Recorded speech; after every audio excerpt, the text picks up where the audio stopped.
চলো আজ তোমাদের সাথে শেয়ার করব দুর্দান্ত একটা রেসিপি, জাস্ট আমার মুখে এখনও জল আসছে। আজ তোমাদের সাথে শেয়ার করছি আমলা মাখার রেসিপি। আমলা মাখা শুনতে একটু কেমন কেমন লাগছে, হয়তো এর আগে কখনো খাওনি বা হয়তো খেয়েওছো আমার মতো। তো আমলার গুণ আসলে কারুকে বোঝাতে হবে না, কারণ আমলা হচ্ছে ভাইটামিন সি এর ভরপুর। তো সেটাতে আর কোনো বলার নেই, সবাই আসলে জানো। আর কাঁচা লঙ্কার মধ্যেও কিন্তু ভিটামিন সি প্রচুর পরিমাণে থাকে। তো আমি এই গাছটা রোপণ করেছিলাম, তখন হয়তো তোমরা দেখেওছো। তো সেই গাছে লঙ্কা হচ্ছে, সেখান থেকে একটা লঙ্কাও নিয়ে নিলাম। আর একটু ফ্রেশ ধনেপাতা নিয়েছি, এটাও দেবো ওর সাথে। আর দেবো সাথে কয়েকটা পুদিনা, খুব একটা বেশি পুদিনা নেই, কারণ ওখানে মানে যেখানে আমার পুদিনাটা লাগানো ছিল ওখান থেকে পুদিনাগুলো মারা যাচ্ছিল, মানে আর কি মরে যাচ্ছিলো গাছগুলো। তো এখানে নতুনভাবে আমি লাগিয়েছি। এগুলোর ওপরটা কেটে নিলাম, তাহলে এটা গ্রো করবে ভালো আর এটা স্বাদও হবে দারুণ। এর সাথে 2 চামচ চিনি নিয়েছি আর একটু হাফ চামচের একটু কম নুন নিয়েছি। এটাকে ভালোভাবে ধুয়ে পুছেও নিয়ে এসেছি। এরপর হামালদিস্তায় এটাকে ছেঁচবো।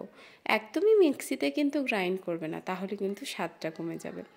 আমার একটু হামালদিস্তাটা ছোট, তাই একটু অসুবিধা হচ্ছে, কিন্তু এত সুন্দর একটা জিনিস খাওয়ার জন্য এইটুকুন কষ্ট তো করতেই হবে বলো।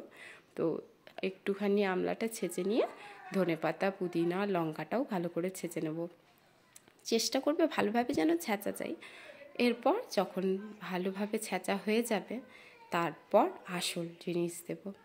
তোমাদের যদি কেউ সুগারের পেশেন্ট থাকো, তাহলে চিনিটাকে অ্যাভয়েড করে সেখানে গুড় অ্যাড করতেই পারো, কারণ উইদাউট গুড় বা চিনি দিয়ে চিনি ছাড়া আর কি খেতে পারবে না, কারণ আমলা প্রচণ্ড টক হয়।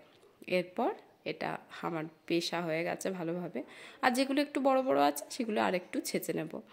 তো এরপর এই চিনি আর নুনটা ভালোভাবে মিক্স করে দেবো, কিন্তু সঙ্গে সঙ্গে খাবে না কেউ। সঙ্গে সঙ্গে খেলে কিন্তু আমলাগুলো টকই লাগবে আর স্বাদ লাগবে না।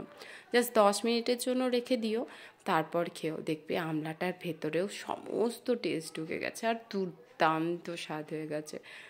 আমি তো বুঝতেই পারছো, আমার জিভে এখন জল আসছে, সাউন্ড শুনলে হয়তো বুঝতে পারবে। আমার ছোটো বেটু তো অনেকটা খেয়েছে, পাড়ার বাচ্চারাও কয়েকটা খেয়েছে।